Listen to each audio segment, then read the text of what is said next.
हम पढ़ रहे हैं transcendental diary by his grace Harishwari Prabhu. Prabhupada ji का प्रभात भ्रमण चल रहा है और उसमें दो टॉपिक निकले हुए हैं। एक है एथियस्टिक साइंस, दूसरा है मार्क्सिज्म, कम्युनिज्म। और प्रभुपाद जी और उनके शिष्य वो एक दूसरे को वाद प्रतिवाद प्रस्तुत कर रहे हैं ताकि कृष्ण भावना का जो हमारा सिद्धांत है वो क्लियर हो जाए। Hansadutta said, Marx had philosophized that capitalist systems would eventually collapse on themselves and communism would be the natural outcome. Marks ये कहते थे कि जो पूंजीवादी लोग हैं, कैपिटलिस्ट्स, उनके जो सिस्टम्स हैं वो अपने आप एक दिन छिन्न भिन्न नष्ट हो जाएंगे और कम्युनिज्म यानी साम्यवाद के जो कम्युनिटीज़ हैं या तत्व फॉलो करने वाले लोग हैं, ये उसका एक नैसर्गिक नतीजा होगा उसको सिस्टम कोलैप्स होने के बाद। इसका अर्थ है कैपिटलिज्म क्या कहता है कि जिसकी लाठी उसकी भैंस। अगर मेरे पास क्षमता है तो मैं इंडस्ट्री चलाऊंगा, ट्रेड करूंगा, फार्मिंग, गौशाला जो भी करूंगा, तुम मेरे लिए काम करो और मैं तुमसे पैसे बनाऊंगा। ये कौन कहता है? और फिर मेरे प्रॉफिट में से थोड़ा चवन्नी मैं तुमको दे दूंगा ताकि तुम काम करते रहो। This is capitalism. चवन्नी मतलब मिनिमम अमाउंट ऑफ सैलरी। और कम्युनिज्म क्या कहता है कि nothing belongs to anyone, everything belongs to the state. तो राष्ट्र सब कुछ चलाएगा और हम सब लोग मिलकर तय करेंगे कि सब चीज़ों को कैसे यूटिलाइज करना चाहिए। Is there echo in this? किसी ने इको चालू किया? तो पूछा जा रहा है कि क्या ऐसा नहीं होगा कि कैपिटलिस्ट लोगों के ग्रीड के कारण, लोभ के कारण समाज का बहुत ही दुर्दशा होगा। जैसे हम देख रहे हैं कि लोग कितने पेड़ काट रहे हैं या कितना भूमि से कुछ भी मिनरल्स के ऊपर मिनरल्स निकालते जा रहे हैं। फिशरीज यानी मत्स्य व्यवसाय जो है, उस ओशन से एक टाइम पे कितने लाखों फिशेस को ऐसे ही जाल में फंसा के खाने के लिए उठा के लेके जा रहे हैं। तो इससे इकोलॉजी पे असर होगा, तो चीज़ें छिन्न भिन्न होंगी, सब नेचुरल सिस्टम्स सारे खराब हो जाएंगे। तब लोग क्या करने लगेंगे कि let us be in small communities together, और हम कम्युनिटी में हम डिसाइड करेंगे कि इसका उसका कोई इंडिविजुअल चीज़ नहीं है, सब हमारे कम्युनिटी के बिलोंग करता है और ये नेचुरल आउटकम रहेगा। ऐसा मार्क्स का कहना था। पॉइंट समझ में आया? Prabhupada is saying even if that were true, Prabhupada wouldn't give Marx any credit. अगर ऐसा हो भी गया, प्रभुपाद जी कह रहे हैं कि मैं मार्क्स को कोई उसका क्रेडिट नहीं दूंगा। He said that when there is no capital, naturally they will become communistic. अगर भांडवल नहीं है तुम्हारे पास तो ऑप्शन क्या है तुम्हारे पास? कम्युनिटी ही सब कुछ चलाना चालू करेगा।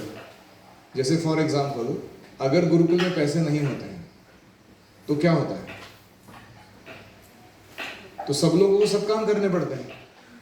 हम क्लीनिंग के लिए अलग व्यक्ति, कुकिंग के लिए अलग व्यक्ति, मैनेजमेंट मेंटेनेंस के लिए, प्रोजेक्ट के लिए तीसरा व्यक्ति रख नहीं पाते हैं।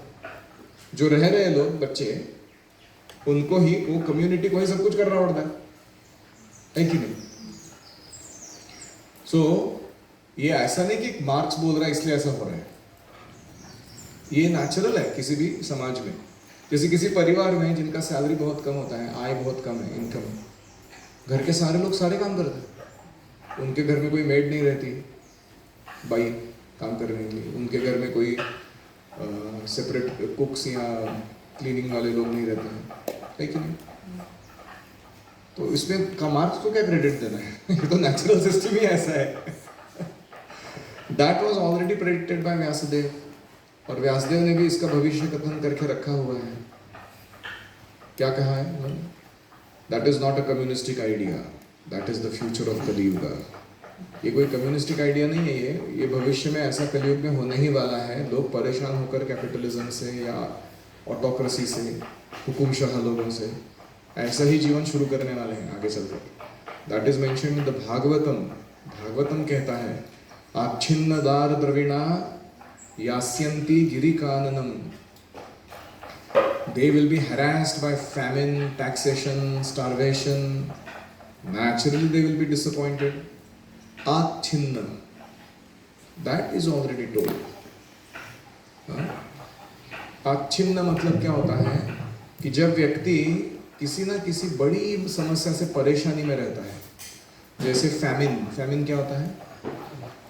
दुष्काल, कुछ उगता नहीं अनाज, या बारिश रैंडमली आती है, कभी आती है कभी आती नहीं, कभी आती तो इतनी भयंकर आती है कि सारा क्रॉप नष्ट करके जाती है, तो इसको कहते हैं फैमिन।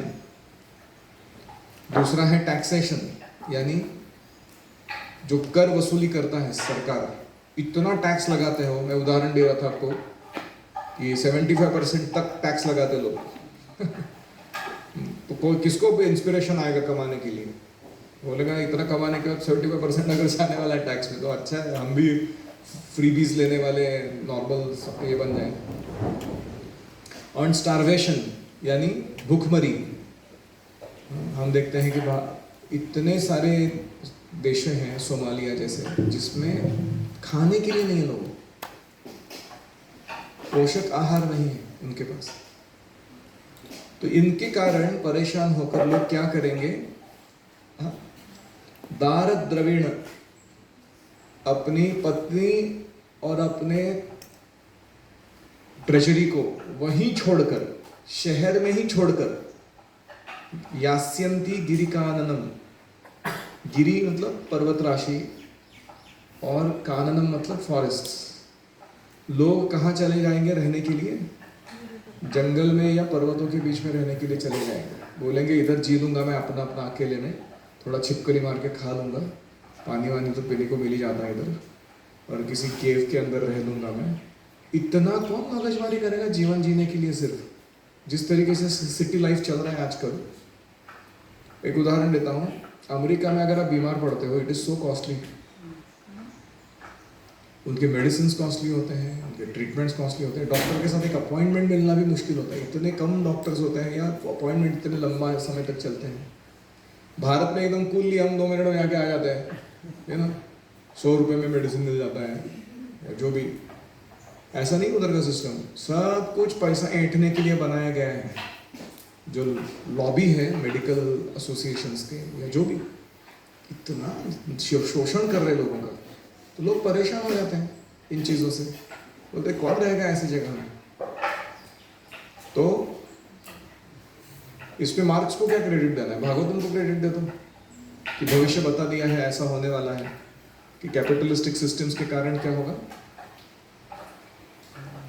लोग घर द्वार छोड़कर जंगल में जाकर रहेंगे, छोटी छोटी कम्युनिटी बना के, जैसे पहले आदिम मानव रहता था ना, ट्राइबल लाइफ।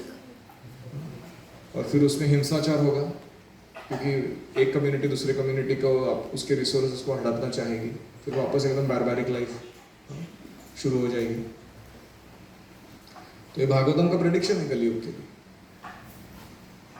आजकल जब भी मैं कथा पढ़ता हूँ ना, at 40 this software engineer couple shifted from America and they started doing farming and go seva in the farm near Hyderabad. तो मेरे को ये भागवतम का लाइन याद आता है, परेशान हो गया, आ गया फाइनली अकल आ गई लोगों को कि सही चीज करना क्या है। और कुछ मूर्ख लोग हैं, वो अपनी जमीन को बेचकर शहरों में जाके रह रहे हैं, उनको पता नहीं कि क्या डेंजर काम कर रहे हो। किस किस के पास जमीन है? बेचने का नहीं, कल्टीवेट करने का, और उसको ठीक से उपयोग में लाकर अन्न, घास, गाय, पानी, सोलर, विंड, बायोगैस, सब अपना अपना अरेंजमेंट करके लैंड पे ही रहने का, खुश एकदम। He noted how in communist countries people must queue for hours just to obtain basic commodities. Communist country में, जहाँ जैसे चाइना या रशिया, लोग लंबी लंबी कतार लगाते हैं, घंटों खड़े रहते हैं बेसिक कम्युनिटी प्राप्त करने में। ब्रेड के लिए लाइन लगा हुआ है, राशन के लिए लाइन लगा हुआ है, बेसिक कमोडिटी, पानी के लिए लाइन लगा हुआ है। That is all due to godlessness. ये इनके नास्तिकता के कारण ये सारे परिणाम आ रहे हैं। कोई कहेगा कि अगर भगवान को नहीं मानते लोग तो भगवान इतने क्रूर क्यों हैं कि वो उनके ऐसे अवस्था बना देता है वो कि खाने को भी लाले पड़ जाए। तो ये ऐसा है कि यज्ञार्थात् कर्मणः अन्यत्र लोकोयम कर्म बंधनः। शरीर के सारे अवयवों को पेट के लिए काम करना पड़ता है। वो पेट को संतुष्ट करते हैं कमाकर, प्रोक्योर करके, कुकिंग करके पेट में अंदर डालते हैं खाने, तो सबको पोषण मिलता है। ये ऐसा सिस्टम है। अभी तुमको इसको ये पसंद नहीं तुमको सिस्टम, तो तुम अपना देख लो तुमको क्या करना है, लेकिन सिस्टम ऐसा है, लॉज ऐसे है। और यज्ञ संपन्न करने से ना केवल व्यक्ति खुश रहता है, सुसंपन्न रहता है, तो पूरा समाज एकदम अच्छे विकास या अच्छे स्थिति को प्राप्त करता है। Going down as far as the Indian transport offices, we turn left on Sikandra Road, gradually making our way back to Todarmal Lane by crossing over College Road and coming down Barber Road.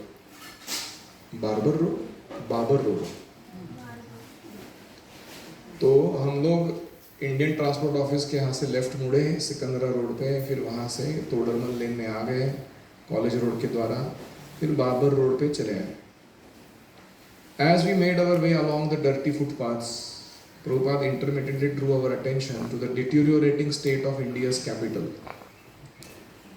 तो जब हम वो जो रास्ता था वो डामर नहीं किया गया था उसको, तो उसको चलते चलते मड पाथ था वो।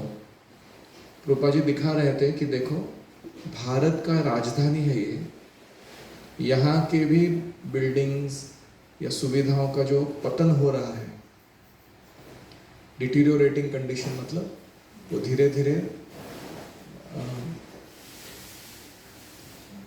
कृश या नष्ट होते जा रहे हैं चीजें, systems. He said that people are starving, लोग भूखे रह रहे हैं, yet they are building museums of natural history। फिर भी वो पैसा डाल के ऐसे कोई ऐतिहासिक म्यूजियम वगैरह बनाने के पीछे लगे हुए हैं, and so forth, to show heaps of dead stones and bones। पत्थर या हड्डियों का संग्रहालय। अरे उसको लेके क्या खाना है उसको, वो मर चुका है, जा खत्म हो गया उसका, अभी तू अपना जीना शांति से। लेकिन ये सब चीजें बनाने के लिए पैसा खर्च कर रहे हैं, और यहाँ भूखे जनता भूखे मर रही है। क्यों? क्योंकि सरकार को अकल नहीं है कि पैसा किस पे खर्चा करना हो। This cheating and bluffing is going on. ये सब ठगने का काम चल रहा है। He said at the cost of the poor man's blood. गरीब लोगों का खून चूस कर ये लोग ऐसे सारे काम कर रहे हैं, यानी टैक्सेशन जो बिठाया गया है उससे उसका मनी को दुरुपयोग करके ये सब कर।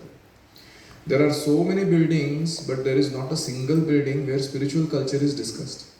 इतनी बिल्डिंगें हैं यहाँ, लेकिन किसी भी बिल्डिंग के अंदर कोई अध्यात्म संस्कृति का लवलेश नहीं, वहाँ डिस्कशन ही नहीं होता इन अध्यात्म तत्वों पर, although it is the real basis of life। लेकिन अध्यात्म तत्व या अध्यात्म पक्ष ही जीवन जीने का नींव है, सबसे बड़ा फाउंडेशन है। As we arrived back at the temple, Prabhupada ended the conversation on an ominous note। Prabhupada ji जब हम मंदिर वापस आए, ऐसे भविष्य कथन करने वाली एक टिप्पणी के द्वारा हमारे संवाद को खत्म किए। Civilization will collapse very soon all over the world। अभी कोई थोड़ा ही समय बचा है, पूरी मानवीय सभ्यता नष्ट होने के कगार पर है, छिन्न भिन्न होने के कगार पर है। It will collapse, ये जरूर नष्ट होगी। इसका पतन निश्चित है. Either you may bring this ism और that ism, this civilization will collapse. तुम चाहे नेशनलिज्म लेके आओ, कैपिटलिज्म लेके आओ, कम्युनिज्म लेके आओ, जिसको जो इज्म लेके आना लेके आओ, क्योंकि ये सारे गॉडलेस है लोग, इनका पतन निश्चित है. पीपल विल बिकम मैड, लोग पागल होंगे. बीइंग हैरेस्ड इन सो मेनी वेज, इतने अलग अलग तरीके से उनको परेशान किया जाएगा कि वो पागल हो जाएंगे लोग. When one is harassed in so many problems, he commits suicide. So that position is coming. और किसी व्यक्ति को बहुत ज़्यादा परेशानी होने लगती है, वो अपने अस्तित्व के प्रति घृणा करता है. उसको ये नहीं समझ में आता कि जो समस्या है वो जीवन का प्रॉब्लम है, ना कि मेरा अस्तित्व प्रॉब्लम है. वो मूर्खता के कारण आत्महत्या करने निकलता है. ऐसी स्थिति आने ही वाली है. और he starts a war Harikesh से. दूसरा ऑप्शन है कि उसको खुद को खुद से मारना नहीं है तो दूसरों को मारने निकलता है, युद्ध चालू कर देता है सबके साथ. Yes, Prabhupada agreed. हाँ, when the government can not adjust, they start a war. जब गवर्नमेंट चीज़ों को ठीक से नहीं रख पाती, लोग आंतरिक संघर्ष शुरू कर देते हैं. अभी करंटली हम देख रहे हैं.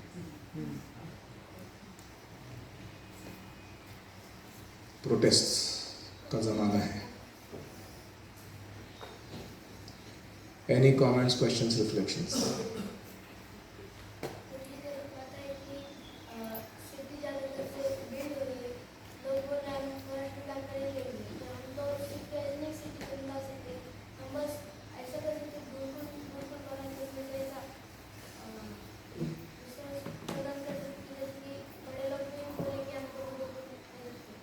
करेक्ट.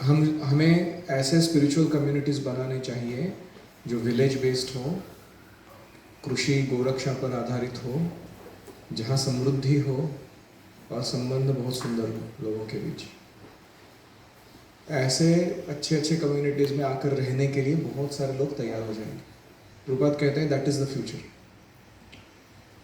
उनके सिविलाइजेशन कोलैप्स होने से पहले इस्कॉन के सदस्यों को चाहिए कि वो ऐसे बहुत सुंदर कृषि क्षेत्र बना कर रखे जहाँ जब वो लोग बाहर निकलेंगे उनके कम्युनिटीज़ में से, वहाँ आके वो शेल्टर प्राप्त करें. ये प्रभुपाद जी का इच्छा था.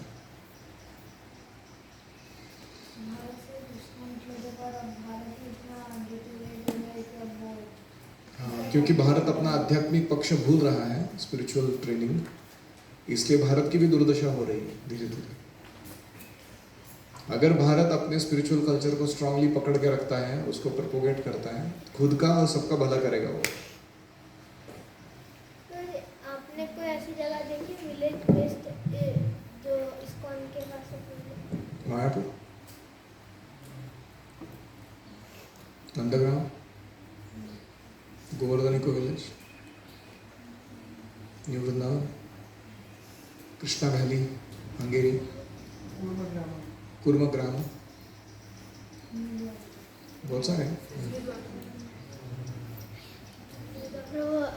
अपकमिंग है भक्ति वेदांत गुरुकुल डाल में. हुआ नहीं अभी तक लेकिन चल रहा है. आपको अपने पेरेंट्स को एनकरेज करना चाहिए कि वो उरली में आके रहो. क्या कर रहे हो सिटी लाइफ में बैठ के? अगले 8-10 साल तो आप इधर ही है, तो अच्छा रहेगा.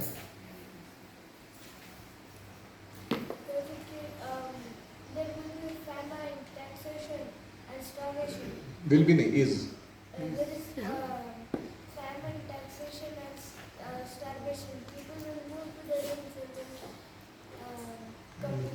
ये प्रेडिक्शन है भागवतम का और ये सत्य होगा.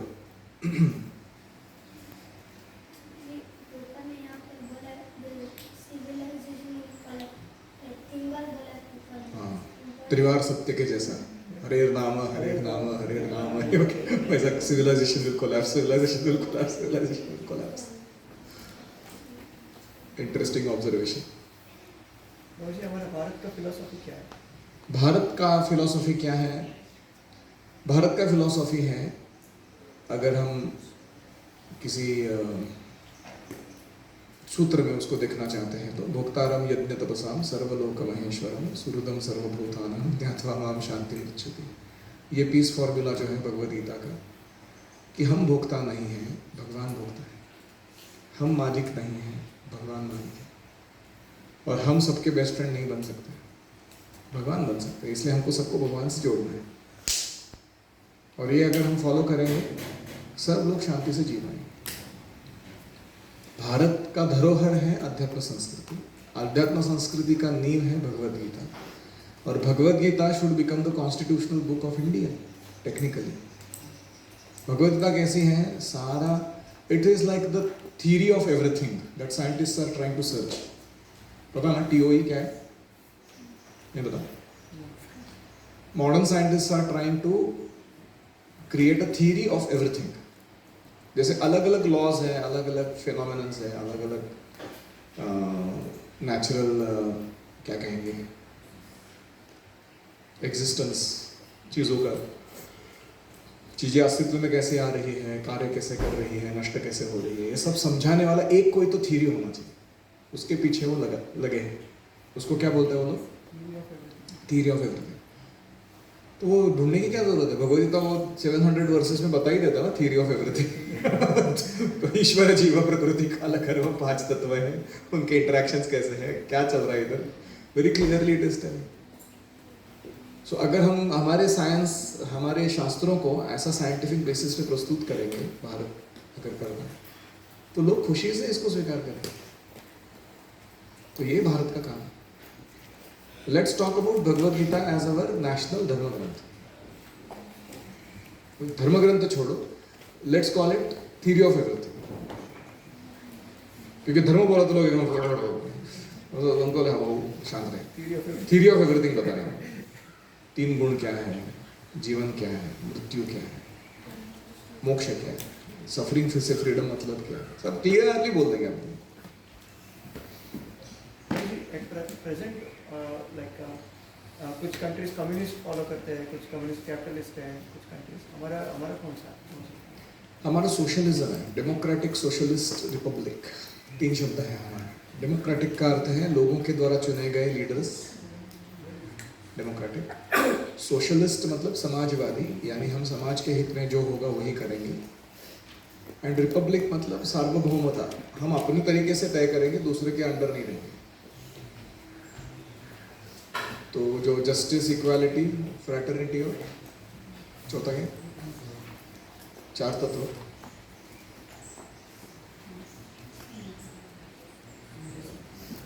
तो वो तत्व हम मानते हैं, ऐसा हम बोल रहे हैं। इसमें समस्या यह है कि वी हैव शेल्ड गॉड। हम भगवान को दरकिनार कर दिए, बोला है हम अपने तरीके से। तो उधर प्रॉब्लम है। Originally it was not like. Bharat का नींव जो है वो आध्यात्मिक है। भगवान का अस्तित्व, आत्मा का अस्तित्व, साध्य साधन का क्लैरिटी भारतीयों के पास है। तो वैदिक सिविलाइजेशन तो पूरा वापस नहीं ला सकेंगे शायद हम, लेकिन कम से कम हम कॉन्स्टिट्यूशनली इन चीज़ों को अगर मान्य कर लें कि हम इस बेसिस पे कंट्री चला रहे हैं, अच्छा है। ये तभी संभव है जब आप में से कुछ लोग यहाँ ट्रेनिंग लेके प्राइम मिनिस्टर ऑफ कंट्री या राष्ट्रपति, एजुकेशन मिनिस्टर, बड़े बड़े पोस्ट पे चले जाएंगे, तब ये संभव हो इस देश को उस दिशा में मोड़ना। देखो अगर सब भगवान, मतलब जो भी हम लोग भगवान के अवतार देखे, जैसे नरसिंहदेव, कृष्ण, जो भी है, रामचंद्र जी, तो फिर सब भगवान भारत में है, भारत में जन्म लिए या फिर कहीं और भारत में जन्म लिए तो क्यों जन्म लिए भारत में? क्या भगवान अन्य जगह जन्म नहीं लेते हैं? भगवान पूरे ब्रह्मांड में अलग अलग जगह, अलग अलग समय उपस्थित होते हैं। और हम देखते हैं कि ब्रह्मलोक में भगवान प्रकट होते हैं, स्वर्गलोक में आते हैं, पाताल लोक में आते हैं, है कि नहीं? ऐसा कोई ये नहीं कि, लेकिन भूलोक जो हमारा लोक है, भूलोक में पृथ्वी बड़ी स्पेशल है, विशेष है। पृथ्वी में भी भारत भूमि ज़्यादा विशेष है। क्योंकि वो हमेशा से it is the high street of धर्म। जैसे पुणे में आपको कोई चीज़ का एडवर्टाइजमेंट करना है, आप कहाँ जाके करोगे? एमजी रोड पे करोगे ना। या उर्ली का अगर हम हरिनाम संकीर्तन निकालेंगे तो एमजी रोड पे निकालेंगे। क्यों? That's the most opportune place. सबसे ज़्यादा मौका वहाँ प्रोपोगेट करने से सब जगह मैसेज फैल जाता है, है कि नहीं? ऐसे ही the high street of Bhuloka और Prithvi is Bharatvarsha. And in Bharatvarsha specifically Bharatkhand, Bharatvarsha पृथ्वी का नाम है, और उसमें भरतखंड जो है वो हमारे देश का जो एरिया है उसका नाम है भारतवर्षे भारतखंड। तो यहाँ अगर तुम कोई चीज़ को नींव डाल देते हो, सेट कर देते हो, तो उसका जो मैसेज है वो सर्वदूर फैलता है। इसलिए भगवान जब जब आते हैं यहाँ इस प्लानिटरी सिस्टम पे, तो जनरली यहाँ पर आते हैं। ठीक है? मतलब हम लोगों के पास अगर एकर रहेंगे तो हम लोगों को बेचना नहीं चाहिए। हमको एक गुरुकुल, एक गौशाला और एक सेंटर करना चाहिए। अगर हमारे पास ज़मीन है तो हमें कृषि क्षेत्र, फार्म कम्युनिटी, एक भगवान का अच्छा मंदिर, एक अच्छा गुरुकुल और एक गौशाला ज़रूर वहाँ स्थापित करनी चाहिए। तो जितने लोगों ने लैंड है करके हाथ खड़ा किया था उनको तो मिनिमम करना है, और जिनके पास लैंड नहीं है खरीद लो, पिताजी को जाके बोलो। जैसे हम रथ यात्रा के लिए उस दिन कुछ डिफरेंट चलते हुए जा रहे थे, देखा इन बच्चों को देखकर लोग आकर्षित हो रहे थे, कैसे फ्री माइंड से है, इतना सेफ है, कितने सुंदर लग रहे हैं। ना कि वो पॉलिश वाले जूते पहन के या टाइट स्टी वाले कपड़े पहन के आए हैं, कलरफुल ड्रेस निश्चित करते हैं, नथिंग अट्रैक्टिव बट अट्रैक्टिव लोगों को ये सब चाहिए, ये सब पसंद है। उनको पता ही नहीं उनको क्या पसंद है। गुरुकुल सिस्टम उनको अच्छा लगता है, लेकिन बाजू वाले के बच्चे को डालेंगे तो अच्छा लगता है, कितना बच्चों को नहीं देना है। हमारे बच्चों को बड़ा बड़ा इंग्लिश स्कूल, बाहर वाला ग्लोबल इंटरनेशनल, हम इन लोगों को कैसे अट्रैक्ट कर सकते हैं गुरुकुल की तरफ? इनका प्रश्न है कि सभी बच्चे गुरुकुल में नहीं डालते हैं लोग, तो हमें उनको कैसे अट्रैक्ट करना है? तो हमें जिस टाइप के स्कूल में वो डाल रहे हैं उस टाइप के स्कूल खोलना। तो हमारा नेक्स्ट प्रोजेक्ट उसके बाद यही है कि उर्ली कांचन में we will make an IB board school with high quality education system, but especially having a foundation of spiritual culture.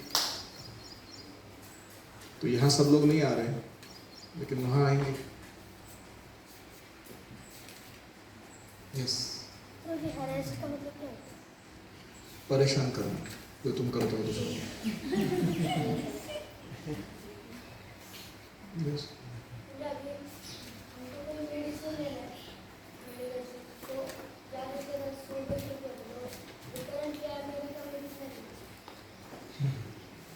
$20,000 approximately. At least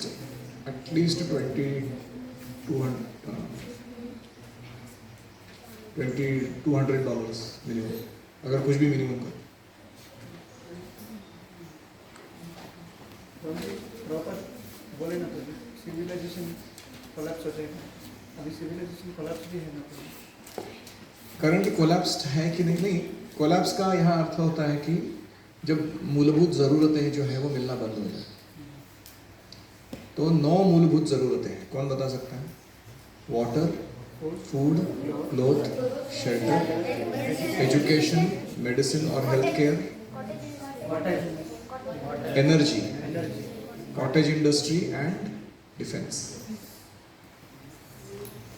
ये बहुत बेसिक से बेसिक इतना तो अरेंज होना चाहिए।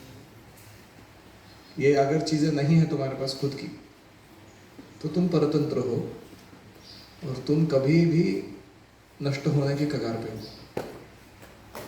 इसलिए मैं बार बार बोल रहा हूँ कि इन 9 चीज़ों को अपनाइए, इसको डेवलप कीजिए अपने खुद के लिए। तो ऐसा नहीं कि बहुत ज़्यादा लोगों के पास अभी तक ये सारे नष्ट हो चुके हैं, अभी भी थोड़ा है, लेकिन कुछ परसेंटेज में कुछ कुछ जगह पे पूरा ही नष्ट हो चुका है। तो वहाँ का सिविलाइजेशन तो गया है काम से। इसीलिए उस देश के लोग क्या कर रहे हैं, दूसरे देशों में स्थलांतर कर रहे हैं, जैसे रोहिंग्या है फॉर एग्जाम्पल, या फिर बहुत सारे अलग अलग जाति हैं ऐसे। Migration is a big problem in modern world.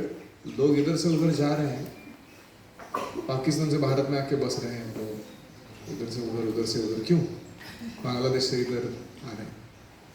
यही कारण है कि जहाँ जीने के लिए सुविधा हो वहीं जाएंगे ना लोग ultimately. If you make a dog eat dog world, कुत्ता कुत्ते को खा रहा है, ऐसा कैसे टिकेगा कोई वहाँ? तो इसलिए हमको जरूरत है कि हम ये कृष्ण भावना में जो ज्ञान ग्रहण कर रहे हैं, ये कुछ ऐसा वैसा चीज नहीं है ये कि चलो थोड़ा भगवद्गीता सुनना पड़ता है इधर गुरुकुल में, क्या करे वरना खाना नहीं देंगे शायद ये लोग। ऐसे काम करने के लिए क्या हम लोग? We are actually talking problems and solutions. अगर आप गौर करोगे क्लासेस में हमारे होता क्या है, so I don't think these things are discussed even in any school जो हम चर्चा करते हैं।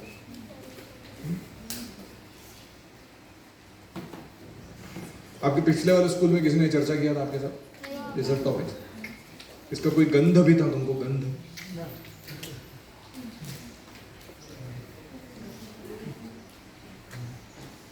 तो सॉल्यूशन अगर चाहिए इसका, जो अभी डिस्कशन हुआ है, if you don't want the civilization to collapse, तो क्या है, ये जो 9 चीजें मैंने कही, इससे स्थापित करते हुए ग्राम स्वराज को हमें बढ़ावा देना है। ग्राम स्वराज मतलब एक गांव है, जैसे डालिम गांव है, our gurukul should go and set up these 9 systems in that village very nicely, freely, no expectation from anyone, और वो सब लोगों को साथ में लाकर उस गांव के हित में ये सारे ऐसे चीज़ों का निर्माण करो जो हमारा पुराना 12 अलूतेदार 18 बलूतेदार वो सिस्टम था, वो सिस्टम लाओ और लोगों को रोज़गार मिले, उनके उपज को मार्केट मिले और उनके चीज़ का या सही दाम मिले, उनके पास सैनिटेशन, हेल्थ, एजुकेशन, डिफेंस के बहुत अच्छे सिस्टम्स रहें।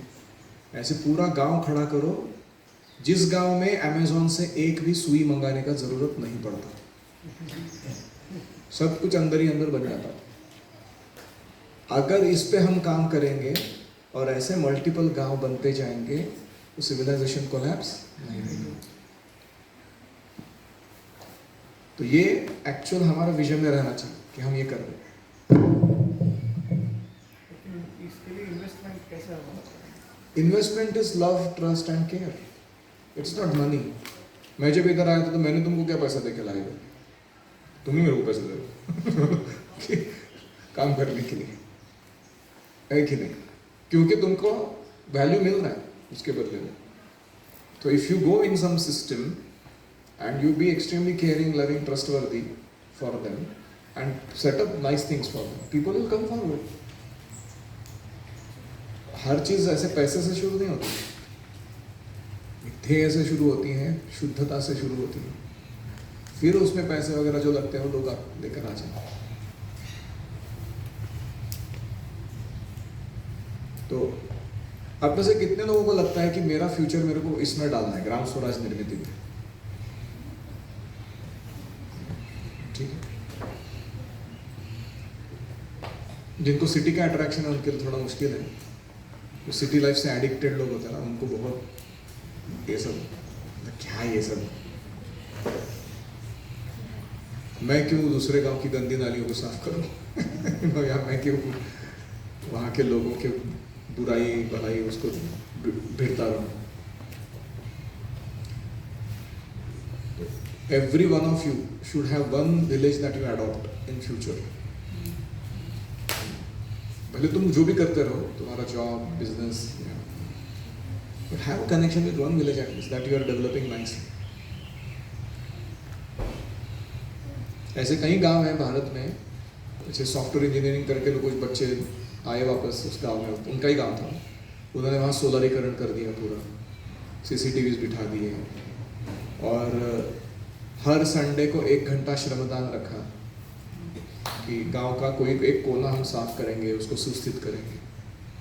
फिर किसी ने बोला कि 8 बजे के बाद मोबाइल बंद कर दो सबके गांव के, उन्होंने टावर ही बंद कर दिया। आई एम नॉट जोकिंग, 8 के बाद टावर बंद, और every house has to spend 1 hour reading. सबको पुस्तक बांटे, उनको बोला कि 8 से 9 बजे बैठ के खाना खाते खाते एक व्यक्ति पढ़ेगा, बाकी सुनेंगे, फिर वो खाएगा, उसको सुनाएंगे। ऐसे हर दिन दे स्टार्टेड बुक रीडिंग। ऐसे ऐसे सिस्टम बना रहे लोग बाहर के दुनिया में। कचरा व्यवस्थापन, वेस्ट मैनेजमेंट, या फिर ऑर्गेनिक फार्मिंग के लिए वेस्ट मैनेजमेंट, वो सब उन्होंने सेट किया गांव के अंदर अपने। और सरपंच से लेके एकदम रैंक एंड फाइल मेंबर तक सब लोग भाग लेते हैं उसमें, उन चीज़ों में। तो ये फ्यूचर है हमारा। अगर तुमको ये फ्यूचर दिख नहीं रहा या अट्रैक्टिव नहीं लग रहा, तुम डेंजरस जोन में जा रहे हो। भगवान ही तुम्हारा भला करे और तुम्हारे परिवार का। आगे चलिए।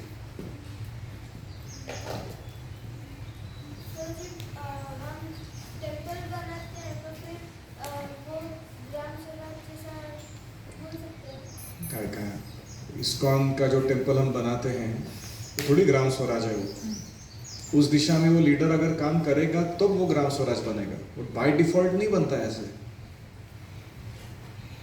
आइडियली इस्कॉन के जितने भी मंदिर हैं, उन सब मंदिरों के जो अध्यक्ष हैं, उनको ग्राम स्वराज पे अपना फोकस देना चाहिए 3 लेवल पे। एक है कि अपनी कम्युनिटी के लेवल पे कम से कम वो एक सेल्फ सस्टेनेबल बनाए उस कम्युनिटी को, कि उसके सारे ब्राह्मण, क्षत्रिय, वैश्य जो भी है उसके, उनके सारे लेन देन हो, परस्पर क्या कहें, कम्युनिटी बढ़े, कम्युनिज्म जिनका स्पिरिचुअल कम्युनिज्म बढ़े। वो कोई करता नहीं है। दूसरा, नेक्स्ट जनरेशन को ट्रेनिंग देना, उनके वर्णाश्रम को सुस्थित करना। भले वो इस्कॉन की मेंबर बने या ना बने, कम से कम वर्णाश्रम के तो मेंबर बन सकते हैं, वो कर सकते हैं। हम नहीं करते, हम गुरुकुलों को प्रोत्साहन नहीं दे रहे। तीसरा, हम कर सकते हैं कि हर एक टेम्पल के साथ अटैच्ड एक फार्म कम्युनिटी होना चाहिए, जो गांव में है।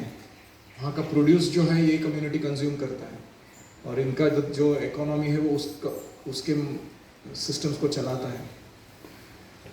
ऐसा एक सिस्टम होना चाहिए जहाँ वहाँ कृषि क्षेत्र है, वहाँ गुरुकुल है, वहाँ गौशाला है, हर एक मंदिर से जुड़ा हुआ होना चाहिए ऐसा कुछ। इतना 3 मिनिमम तो हम कर ही सकते हैं हर एक मंदिर के, लेकिन ऐसे बहुत कम मंदिर हैं अनफॉर्चुनेटली इस्कॉन जो इस पर ध्यान दे रहे हैं। उनका समय जो है ना, वो ज़्यादातर वो डे टू डे सर्विस या संडे फीस्ट, वो लोग आएंगे, उसको पैसा कैसे लाने का, खिलाने का कैसे, वो उसमें ही ज़्यादा है।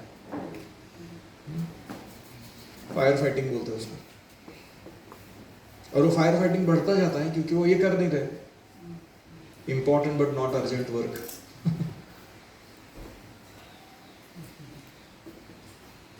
Yes,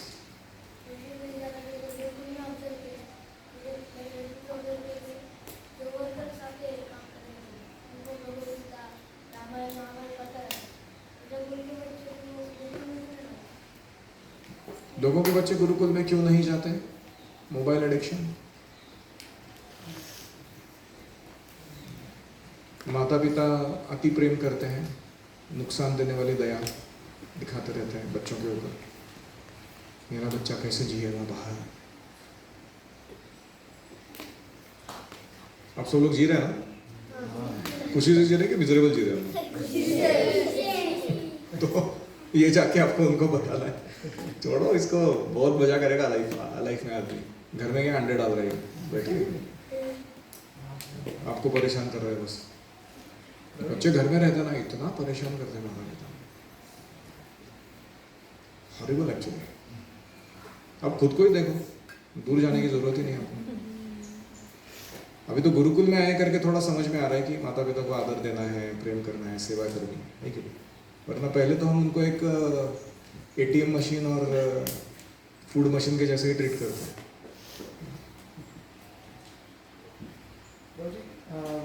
Just like farm community connect होना चाहिए बोले ना प्रभु जी। अभी अभी प्रेजेंट सीनियर्स में उनका जो ट्रेडिशनल वर्क्स है वो छोड़कर उनका जो जनरेशन जो है इंजीनियर या कुछ अलग शूद्र का काम कर रहा है। उनका ट्रेडिशनल वर्क पे फार्मर का बेटा फार्मिंग नहीं कर रहा है, पॉटर का बेटा पॉट नहीं बना रहा है, उनको वृत्ति जो है उसके हिसाब से नहीं कर रहे हैं। अभी इसको कैसे सेट कैसे करें? देखो, 3 चीज़ें किसी कोई भी चीज़ को चलाती है। एक है धर्म, दूसरा है अर्थ, तीसरा है काम। तो अगर पॉटर के बच्चे को 3 चीज़ें मिल जाए, धर्म का प्रशिक्षण मिल जाए, उसकी इकोनॉमी सुस्थित रहने के लिए सपोर्ट मिल जाए अर्थ, और उसके जो पर्सनल नीड्स हैं, वैल्यूज़ हैं, उसके परिवार, उसके सारे वो पूरे हो जाए, तो क्यों नहीं कंटिन्यू करेगा? So you give people education, you give people stable economy. System ऐसा डिज़ाइन करना है कि उसको पैसे मिलते हैं उस चीज़ के लिए, and give them satisfaction of their needs. उसके सिस्टम बनाओ। You and me, we should do this, not ISKCON temple authorities. हमको करना है। आइडियली एवरीवन शुड डू, खास करके जिसको भी लीडरशिप दिया गया है, अथॉरिटेटिव पोजीशन मिला है, उन सबको करना चाहिए।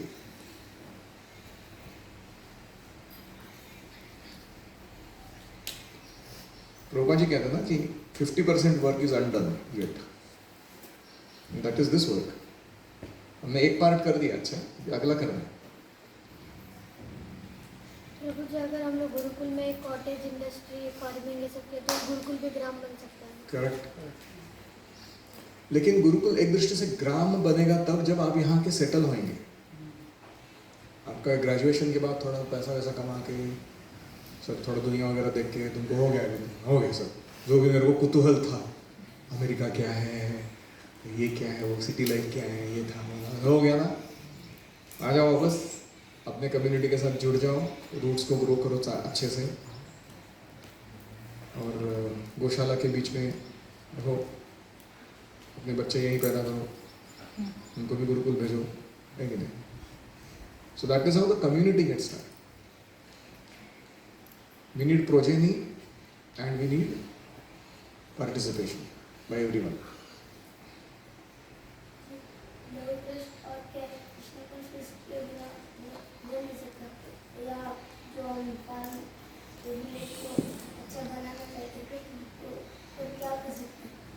अगर किसी विलेज में ये सिस्टम स्थापित करने हैं तो हमें क्या करना चाहिए?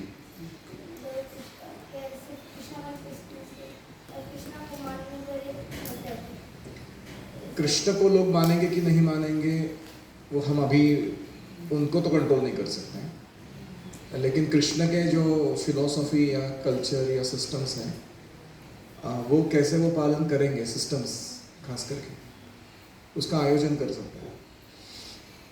जैसे मैंने अभी इनको बताया ना कि education and economy and personal needs satisfaction, उसके लिए अगर हम सिस्टम बना के देंगे तो लोगों का श्रद्धा बढ़ेगा कृष्ण के ऊपर गाँव में। तो परम पूज्य राधानाथ महाराज कहते हैं कि गंगा यमुना सरस्वती ऐसा प्रयाग करके प्रोजेक्ट निकाला उधर। गंगा जो है वो it is looking after education and health of people. People are made up of only 2 things, food and education. तो sorry, I think it is Saraswati, health, education and sanitation and health, वो सब सरस्वती के under, stream के under. Ganga के under है farming and food production and cottage industry, वो सब। And Yamuna के अंडर है भक्ति प्रचार और पुस्तक वितरण, हरिनाम, वो सब चीज़ें। तो किसी विलेज में अगर हम जाते हैं तो सबसे शुरुआत पहले करो एजुकेशन एंड हेल्थ से, फिर उनका फार्म एंड प्रोड्यूस। फिर जब उनको दिखाई देता है कि इनके कारण इतना भला हो रहा है हमारा सबका, देन इंट्रोड्यूस भक्ति प्रिंसिपल्स।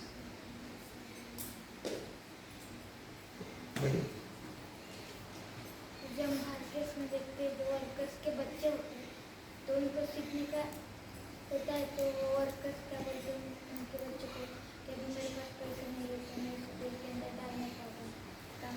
अगर कोई बच्चा अच्छा है और उसके पिताजी कमा नहीं रहे हैं, गुरुकुल उसको फ्री में पढ़ाएगा।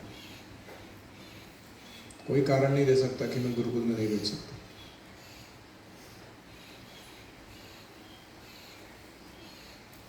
हमें सिर्फ शहर में नहीं, एक गांव में प्रचार करना चाहिए। ये दूसरे धर्म के लोग गांव में आके प्रचार करते, जैसे कि और वो किस में प्रचार शुरू करते हैं? सीधा गांव के answer the question. How do they start their preaching? अन्य धर्मी लोग किसी गांव में जब जाते हैं तो प्रचार किससे शुरू करते हैं? Health and education, education and health से शुरू करते हैं।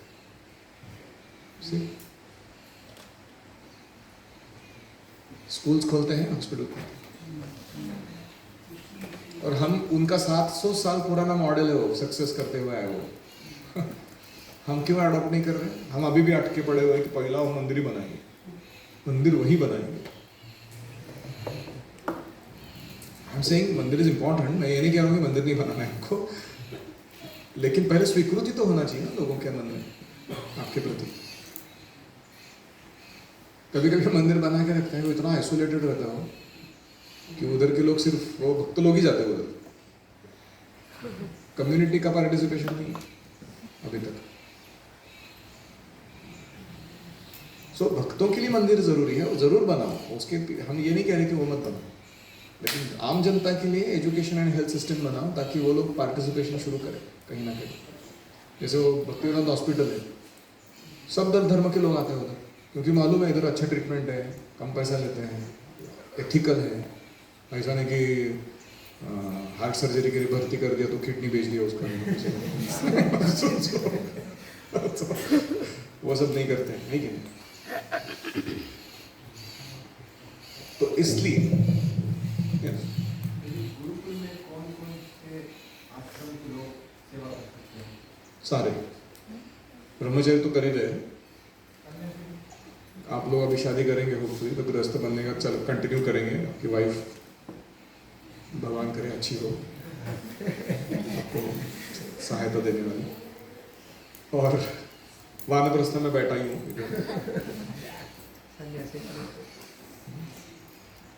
and I hope our Devaprastha will take sannyas, then we'll have a sannyasi also in the Gurukul। तो अच्छा है ना, सब लोग बैठे नहीं, प्रैक्टिकल है। और कोई? जो अभी के साइंटिस्ट जो फिलोसफी बता रहे हैं, लाउड। जो हमारे अभी के साइंटिस्ट फिलोसफी बता रहे हैं, वो पहले से ऋषियों ने। और साइंटिस्ट ने मार्क्सिज्म बोल रहा था कि लोग छोड़कर चले जाएंगे कैपिटलिज्म को, कम्युनिज्म की ओर। ये हमारे वेदों ने भी बोला हुआ है। See, I purposefully allowed this topic to go longer with question answers, क्योंकि ना ये बहुत बहुत बहुत इम्पोर्टेंट चीज़ है जो हम बोल रहे हैं। ये क्या है ना, सिर्फ थ्योरी पढ़ के नहीं होगा काम। आप लोग अगर इस पर गौर नहीं करेंगे और काम नहीं करेंगे तो दुनिया का या आपके खुद के जीवन का कुछ नहीं बदलने वाला है। ऐसे ही हम लोग वही करते रहेंगे। जो यहाँ से तुम बाहर जाओगे और तुम टिपिकल इस्कॉन डिवोटी के जैसा किसी कॉर्पोरेट कंपनी को ज्वाइन करोगे तो तुमको ऐसा निचोड़ेगा, वो तुमको सुबह 7 बजे से लेकर रात को 9 बजे तक काम करवाएगा और तुम कुछ 5% डोनेशन देते रहोगे मंदिर को। तुमको लगेगा कि मैं बड़ा भक्त हूँ, तुम्हारा साधना का वाट लगा हुआ है। कैसे तो माला होता है बस, बाकी कोई कंपोनेंट्स है ही नहीं अस्तित्व में साधना के। तो ये सब वाला जीवन तुम्हारा हो जाएगा वापस। तो इतना सारा ट्रेनिंग करके फायदा क्या है फिर? Of course no training goes waste. जैसे आजामिल ने छोटा बहुत ट्रेनिंग किया तो बहुत काम आया उसको, लेकिन अच्छा रहेगा कि हम पूरा उपयोग करें इस सिस्टम। आपको सबको ना सबसे एक मेन चीज़ ओवरकम करना है, वो ये है कि मैं अस्तित्व के बारे में जो आशंकित हूँ, the fear of how will I survive, इसको ओवरकम करना है। आपका भक्ति में जितना दृढ़ विश्वास होगा उतना वो फियर ओवरकम होएगा। You don't need to worry about anything, money, career, prestige, social position, वो सब आएगा तुम्हारे पास। तुम भक्ति के कार्य ठीक से करते रहो, अपने मन को इधर उधर मत भटकाओ। और इसके कितने सारे उदाहरण हैं ऑलरेडी। ऐसे करने वाले लोग हैं जो केवल भक्ति युक्त कर्म को स्वीकार करके दुनिया के साथ उलझ रहे हैं और वो यशस्वी है. So I wish you all the best. Kindly wish me also all the best because this is a big task we have taken and we are nowhere near it. बहुत लंबा जर्नी है ये. ओम हरे कृष्णा कृष्णा कृष्णा हरे हरे, हरे राम राम राम हरे हरे. हरि ओम तत्सत. श्रील प्रभुपाद की जय. ट्रांसलेटर डायरी की जय. गौर प्रेमानंदे.